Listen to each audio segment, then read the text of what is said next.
Namo tassa bhagavato arahato samma sambuddhassa.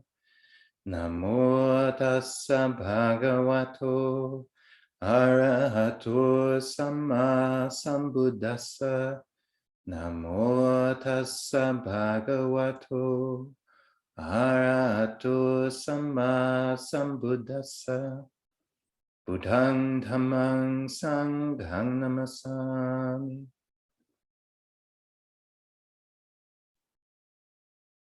All right. So welcome to the beginning of our Daylong on the 7 factors of enlightenment. And so show of hands, who's heard about these before? Okay. Yeah. Even Laura. Yeah, it's like, okay, you may, yeah, these are, I mean, you only have to hear about them once and then you can raise your hand for that. Yeah. But now has anybody really explored these and gone into the suttas and tried to figure out what these are? Yeah. Okay. Still some hands. Yeah. I think many of us, when we first hear about these and the factors of enlightenment, mindfulness, investigation of Dhamma, energy, joy, tranquility, samadhi, and equanimity. When we hear about them, I'll just ask to think, what was it? What was your impression that these were? Yeah. So think to yourself, what did I think these were for?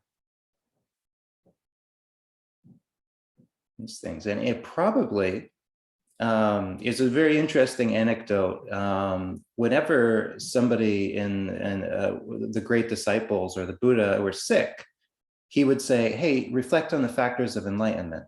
That's a way to brighten your mind, and it was called the Dhamma Osata, or the Dhamma medicine. And so it's this incredible idea. These are like inspiring things, right? We hear mindfulness and energy and joy and samadhi and equanimity, and we're like, oh yeah, these are components of a bright mind.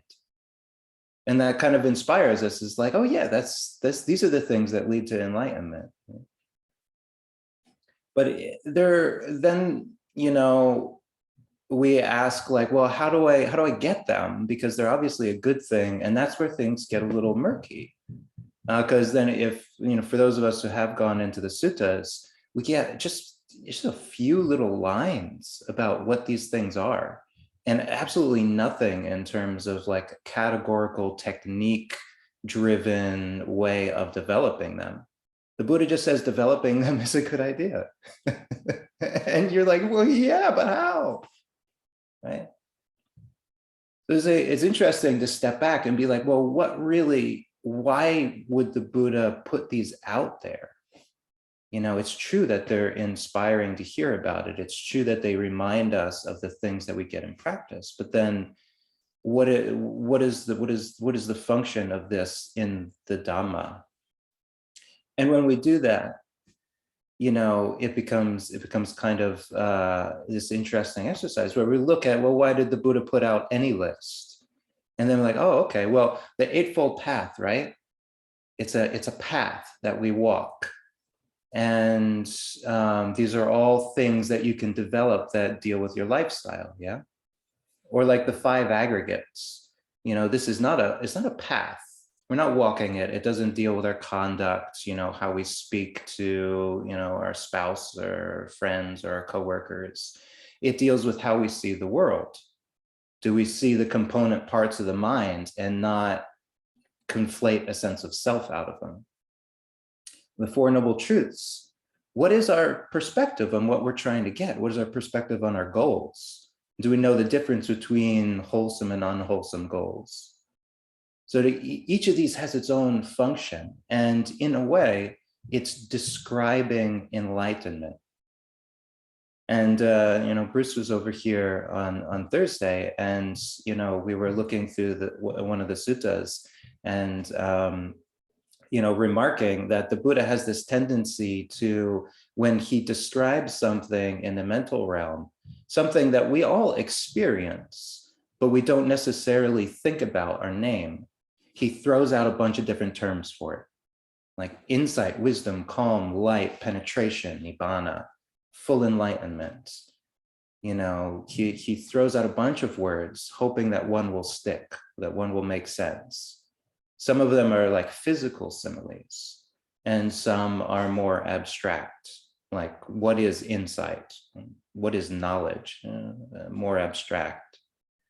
So the 7 enlightenment factors, the word is bojjhanga, and that's bodhi anga.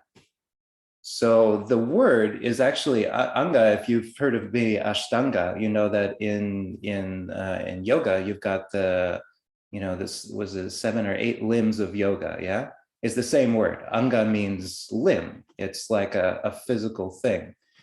And so the 7 factors of enlightenment aren't this path that we walk necessarily, but they are actual limbs of enlightenment. They're actually a part of our mind that becomes strong and developed on the path to enlightenment.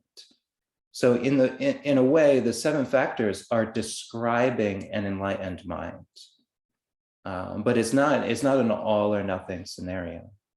Because what's really fun about looking into the factors of enlightenment, which we get to do today, is seeing how they develop and how one leads into the next, and seeing how it from the very first moment of us having the idea of spiritual practice, these have existed to some degree. Okay, so another thought exercise. Say, I'm just going to ask, how is your practice going lately? You know, the last few days, last few weeks. How do you feel about your practice? You know, how would you rate it? Now, the answer to the question isn't important, but I ask you to think, when I ask that question, what do you reference? Yeah, because you don't have a scorecard, right? At least I don't keep scorecards, but maybe you have a scorecard, but it's not normal to be like, you know, logging numbers or something, because it's about your whole lifestyle. But like when I ask, how is your practice going? If you're anything like me, you probably think, am I ever mindful? Right? That's probably the first thing you go to is like, am I lost in delusion, or do I have moments of clarity? And if you think, yeah, I have some moments of clarity, well, then you're like, well, that's okay. You know, I'm not totally lost in delusion. That's okay. But then you're like, but am I really engaged? And you'd be like, well, I mean, I do go to the meditation program, and I was reading a sutta the other day, and you pat yourself on the back, you're like, I read a sutta, that was great. Yeah. And then maybe, I mean, if things are going kind of good, then you'd be like, no, I've been working at it. I'm quite happy with how things are going. And maybe we even feel happy. We're like, yeah, no, I'm walking around and I've just got like, I'm satisfied. I'm like, I'm good with, that's good. That's good. Oh, look, flowers, that's good. We're like actually feeling happiness. And we know that it's because we're on a roll. Our practice is really going. So you see what I did? It's like, that is my experience. Whenever I think like, how is my practice going? What my mind goes and looks at are the factors of enlightenment. And it goes through them sequentially. It's like, if we don't have mindfulness, then I probably haven't been, you know, considering the Dhamma at all. I've probably been only considering worldly things. But if I've been considering the Dhamma, probably I've been feeling some energy come up and some feeling like I'm getting somewhere. And if we ever look and we say, oh no, I mean, I'm a mess lately. I've been distracted at work and having a fight with so-and-so. And, you know, it's been months since my last retreat. And be like, yeah, no, my practice isn't, I'm really in a low spot right now. And why would we say that? We wouldn't say that back when we first started, right? There was no frame of reference. But if we have had a time where we practiced and we got the ball rolling, and we got interested, and we started meditating, and we were experiencing like, oh yeah, I'm getting somewhere, and we had some insights. We're like, oh, that's what that means. Then in our low spots, we know we're in a low spot because we reference what that felt like. Yeah. And so that's what if we're not in one of these, places in our practice where we're really enthused, where we're really energized, where it's like things are happening, we're having insights, then this day can be about reconnecting with what that feels like and what it's built of. Yeah.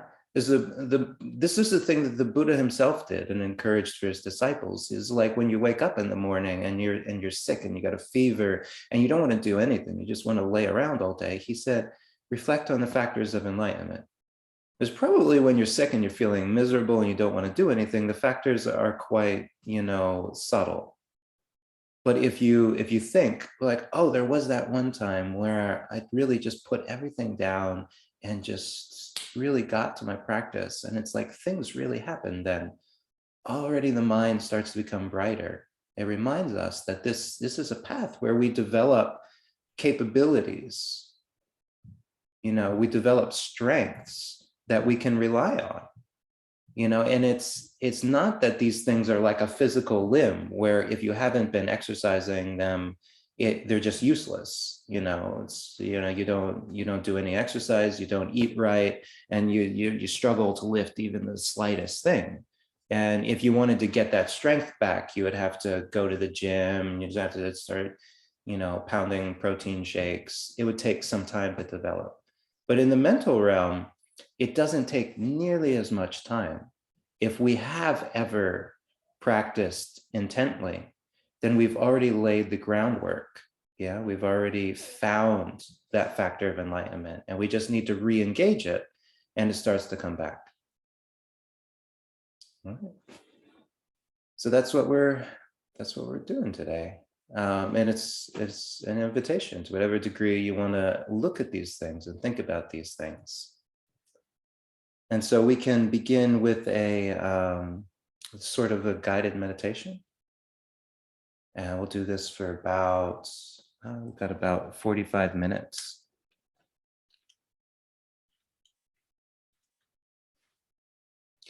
And I'll talk a bit about looking for the enlightenment factors and what they are.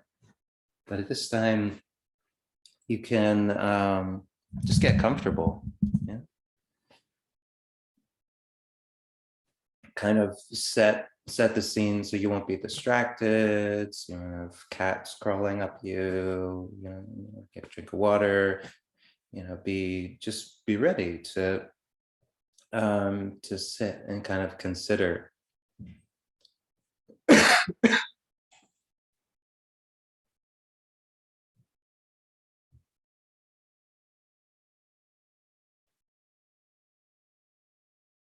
And we'll sit for about 45 minutes, and I'll ring a bell at the end.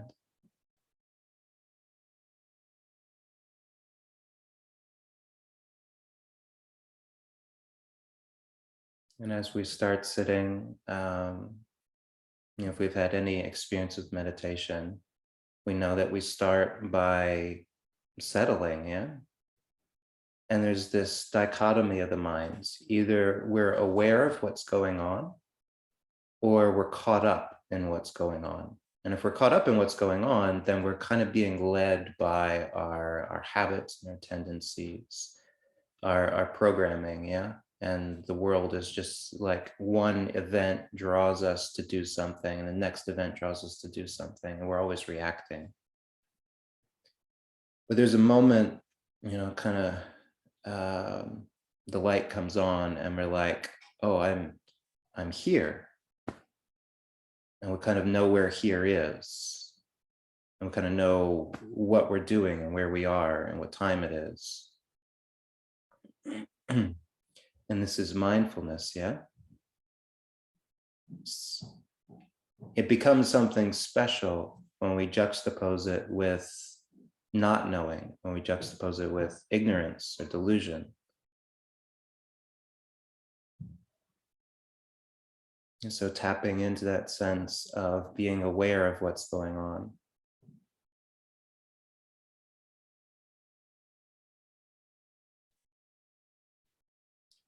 And we know that this one is tricky and slippery. Mindfulness comes and goes.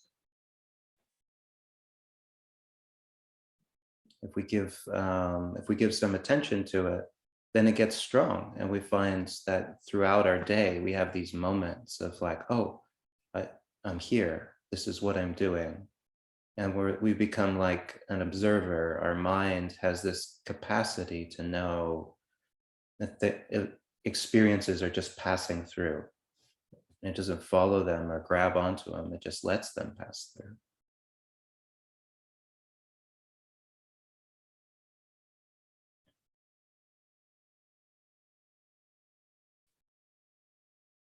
Very necessarily, we have to establish this before anything else really happens, because enlightenment is not a habitual action. It's not a scripted action.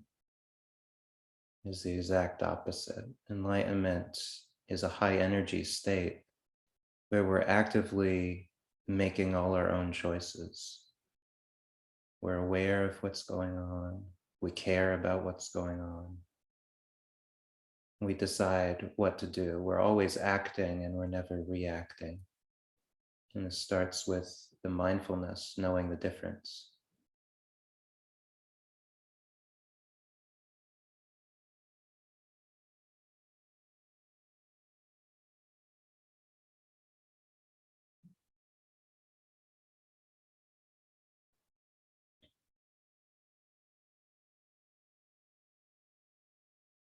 Now, is there or has there ever been an aspect of the Dhamma, of the Buddha's teachings, that's been really interesting to you?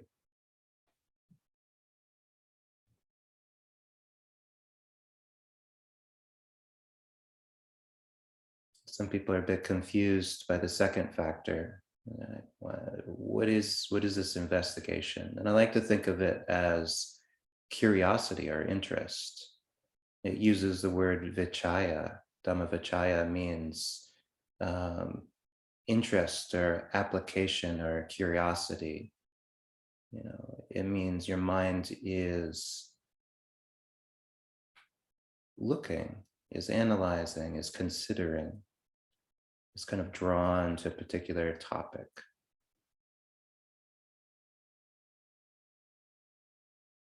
And we also know, if we've done a bit of meditation, how important this is. If we're not interested in our meditation object, then meditation is a slog, just constantly drifting off and having to come back.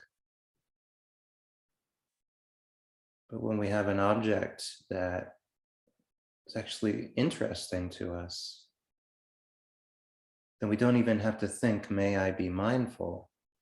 We just find ourselves coming back to the object again and again and again,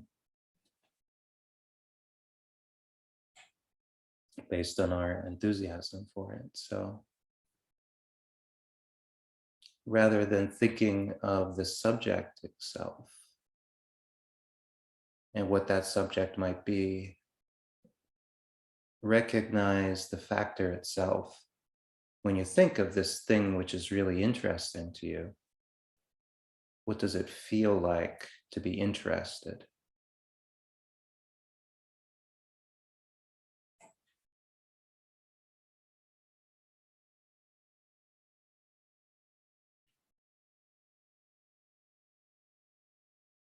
Maybe this is where the metaphor of the light bulb going on kind of makes sense.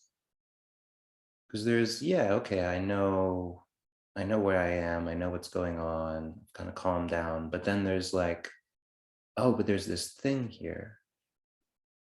And what an interesting thing, what a curious thing. I wonder how that works. It's this new quality of mind that can develop.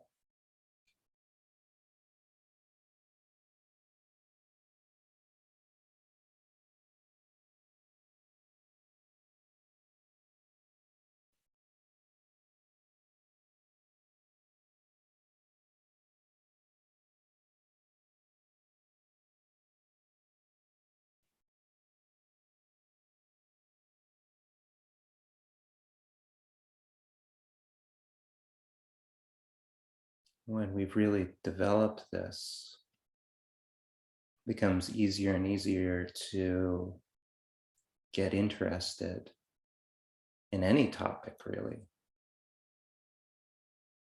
This is an aspect of somebody who becomes wise, is they have this innate curiosity that can get engaged with objects and really look at them and consider them and analyze them, survey them from different angles. And if nothing else, if nothing's coming up, then take these enlightenment factors themselves and be like, well, what do they feel like? How do they work? And is it an interesting when we're interested? We don't have to worry about being mindful.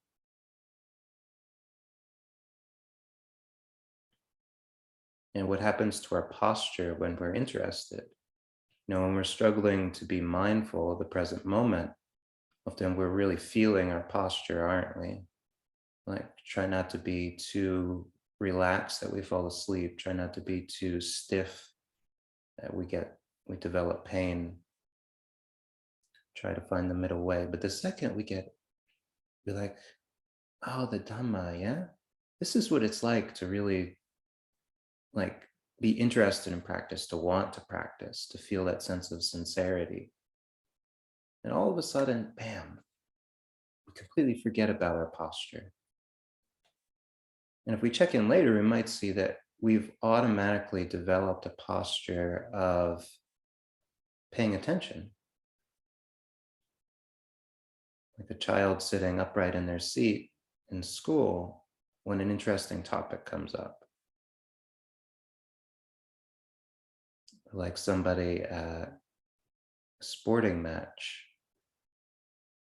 sits upright, looks intently during an important play of the game.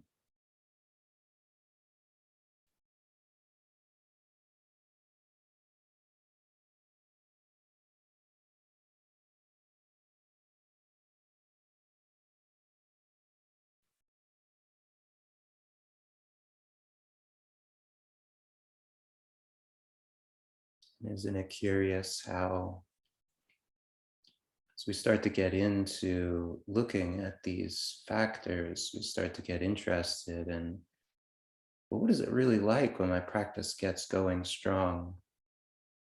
The idea that practice takes work starts to dissolve. We realize we stopped thinking about it. Because in order to get to the cushion, to get to our chair, to get seated in front of the computer, it took so much work. I've got to put this down and I've got to get this thing ready and I've got to clear this part of my schedule. And all the time our mind is complaining. It's saying, oh, do we really need to? It's like, oh, I don't think I can not do that one thing. And oh, I've got to get this ready first. And it keeps telling us that things are work. And do we really want to put in that much energy and that much work? But when we start to really get interested in something, we find ourselves going back to it again and again and again. And the idea that it's work to go back to it never comes up.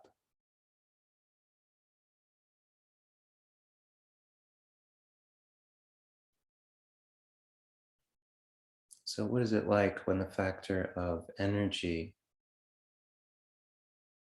is developing? We usually like to think of energy in electrical terms, right? Like a battery charging up. Like to think that we'd have reserves. We know we can just do whatever we want to. And that's part of it. But the reality, when we start looking at our mind, is that there's no battery bank. The mind has no form, it has no limits. A limit is an idea. And when the idea of limits isn't present, the mind has no limits.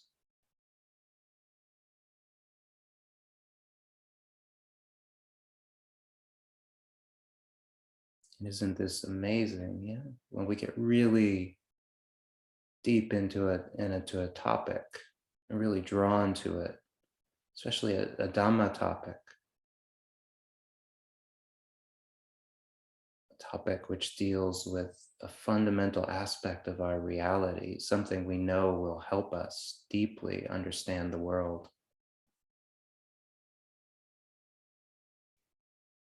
Our mind is drawn towards the topic in a wholly different way from craving.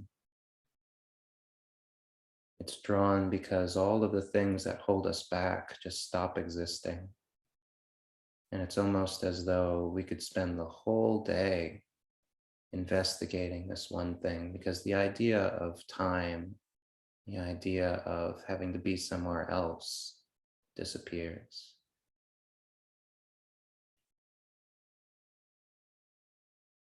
From time to time, we'll remember time, we'll remember there's other things that we might have to do, but our minds might just kind of bat them aside. It's like, yeah, but I can do that later.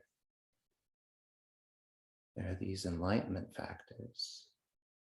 Isn't it amazing? This feeling, my practice is going strong,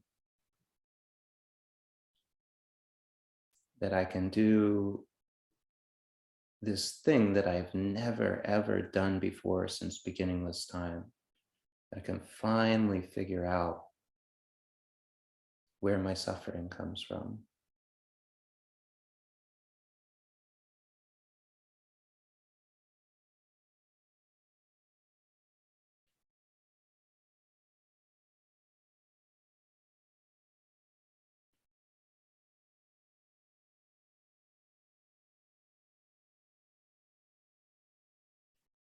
And imagine for a moment that we do get that kind of insight.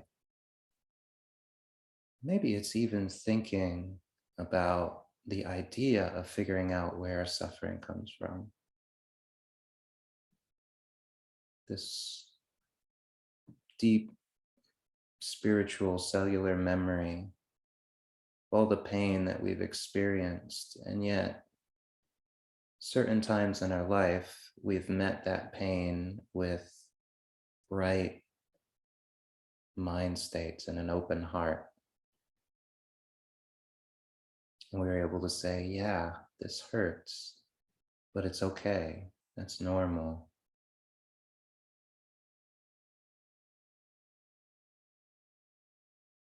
And maybe somewhere in our practice, we've had one of these heart opening experiences, had this brilliant flash of insight where something finally made sense, or some terrible burden that we had been carrying for so long fell away, and our minds just sort of like shot up into the air like a helium balloon.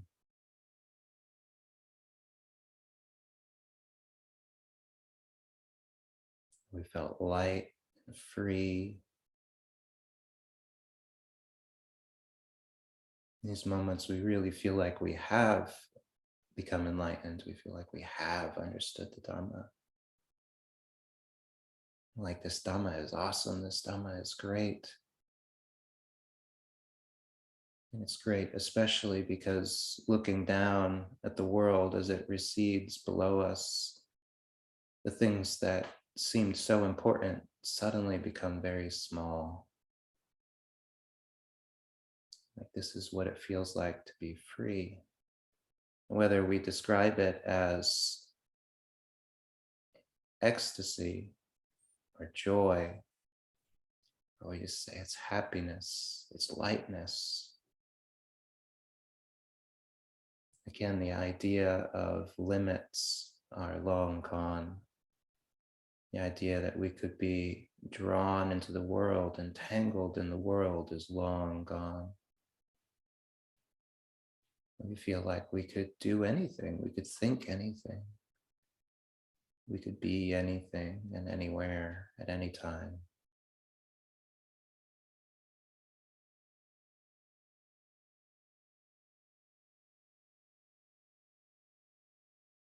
This is not a disconnected or naive state. At the same time, there's this fullness to the heart that recognizes things are not perfect. And yet it feels like we've tapped into a sense of inner strength where we're willing to be with the imperfection, where the imperfection is not a problem. In fact, it's kind of beautiful. We just want to laugh at it and with it and with all living beings, whatever they're going through. This is the factor of joy.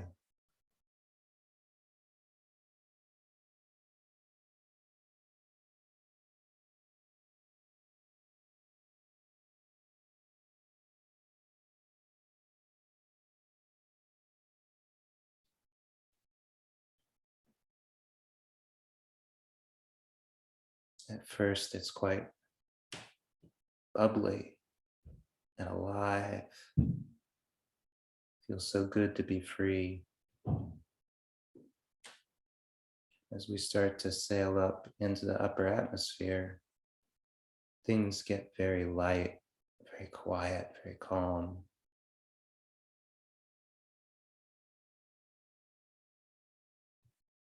It's not something we do necessarily, is that we notice the heart only needs so much happiness.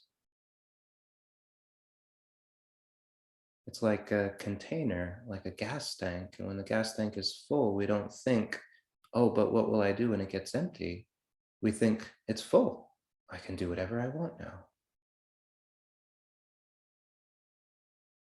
And when the heart is full, the idea of contentment is an abstract idea. And yet we know that we're content. We're content because the idea of wanting something doesn't occur.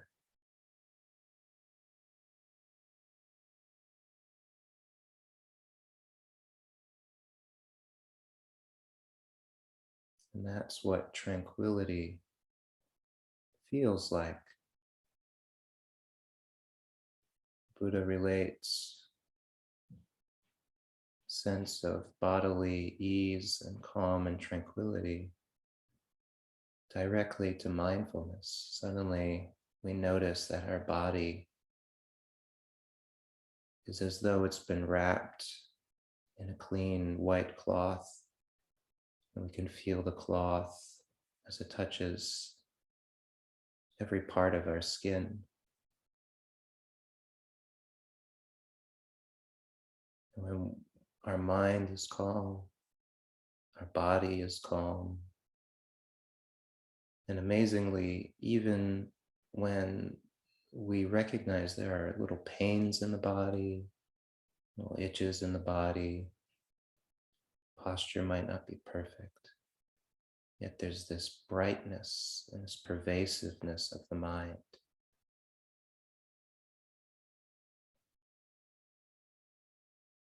Allows it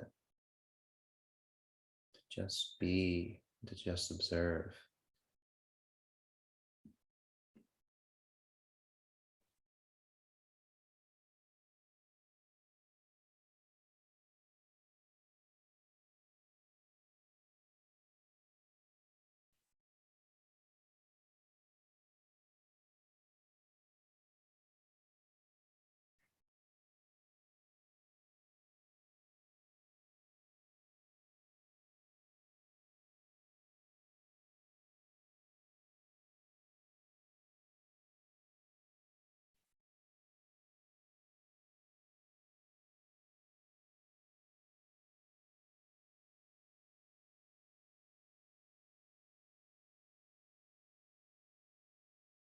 You might start to notice as we tap into that feeling of calm, how quiet the world has become. And our mind is no longer going out and trying to have experiences outside of itself.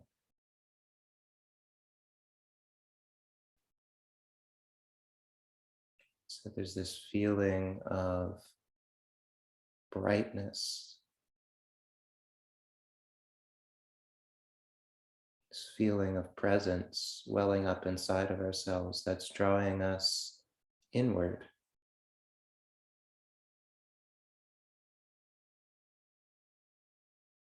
We even hear the sounds in the room or feel the sensations in our body. It feels like it's in the distance. What feels very close and very present is our mind.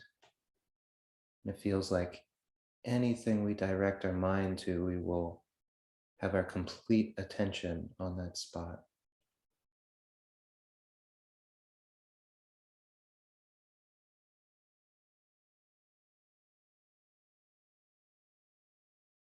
Maybe we can imagine inside of our mind's eye, we're facing a mirror.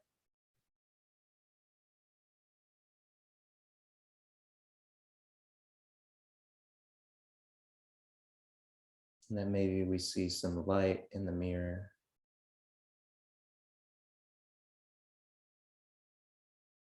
And realize that that light is not outside of ourselves, that that light is a reflection of the quality of the mind.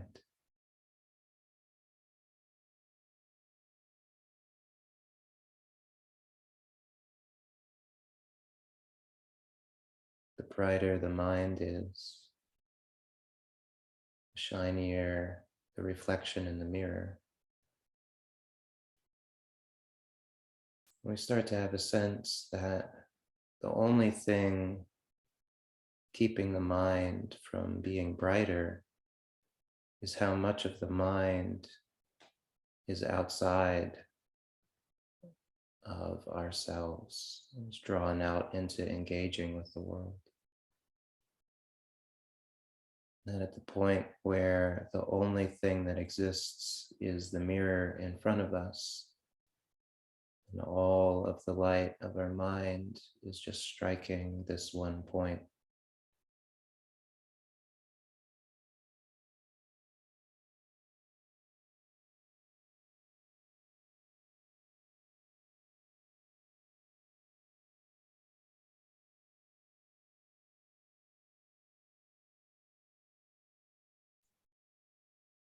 Samadhi is not something we do.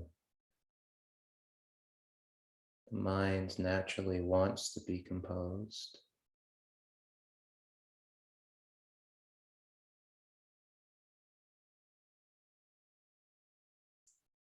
It becomes distracted. But when we're really content, when we're really energized, when we see what the mind is, realize there would be no greater joy or pleasure or satisfaction than to let everything else go, to just dwell in this light.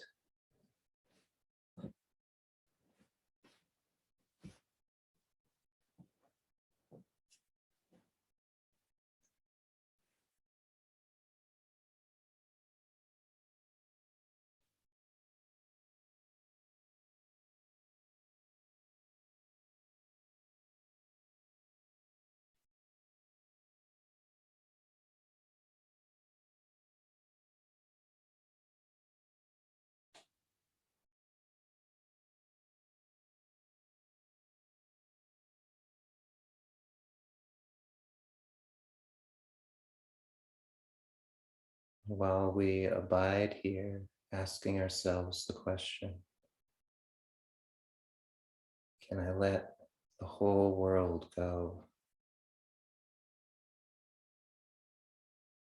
You might feel the subtlest of all of the enlightenment factors.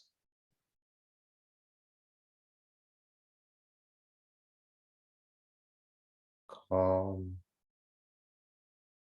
ever-present voice that says yes.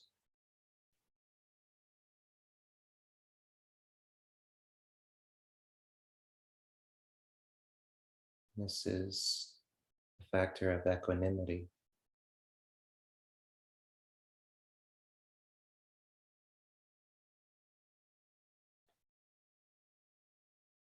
And equanimity is present.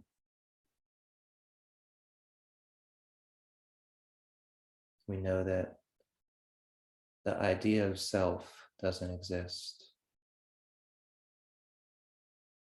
and that it's only a self that can be harmed. It's only a self that can experience loss, only a self that can experience pain and suffering.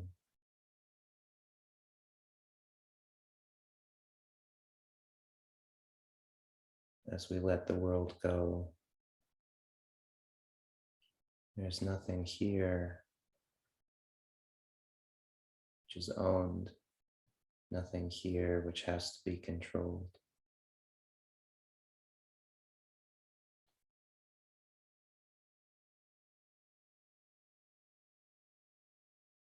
It's like looking at the sun rising on the horizon, looking at the full moon, the clear, starless night.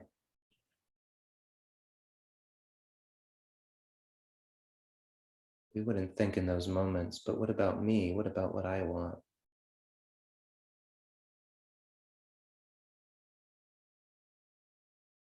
Because by now, all the thoughts of us and what we want are so small, so distant. And anything that we could want or need to face, we feel like we could face them in this moment. We might even give that a try. Think of something that's been bothering us lately.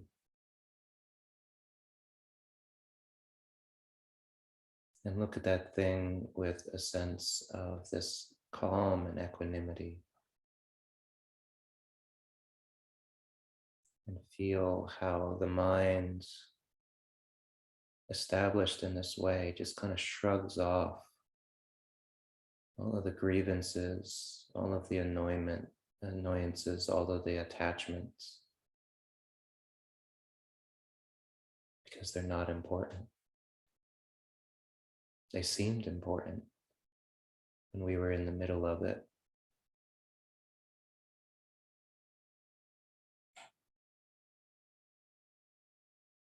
But from this perspective, there's nothing more important than to be clear, nothing more important than to be balanced.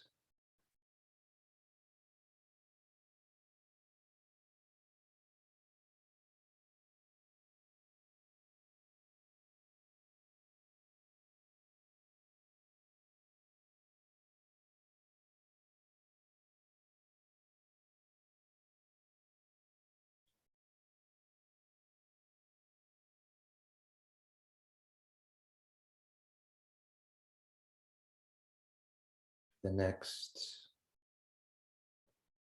15 minutes or so,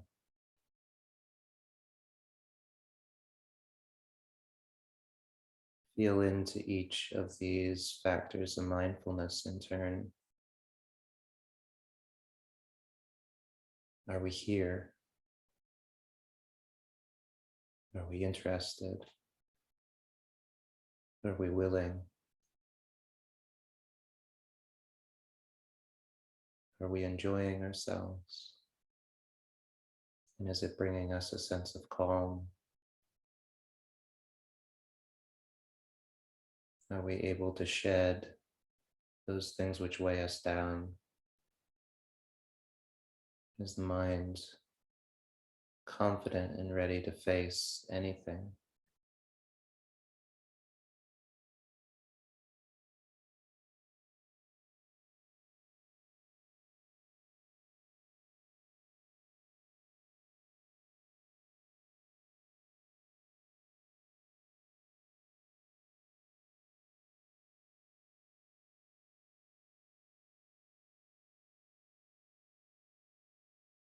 feel what these enlightenment factors are like and feel what they lead to, what state they lead to.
Okay.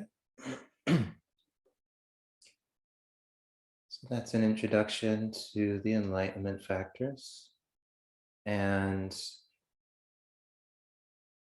so today there's the opportunity to practice, and practice is usually for us is a little intense. Like we're kind of focused and we're trying to, like, I've really got to get this. I gotta get into jhana quickly before I have to go back to work.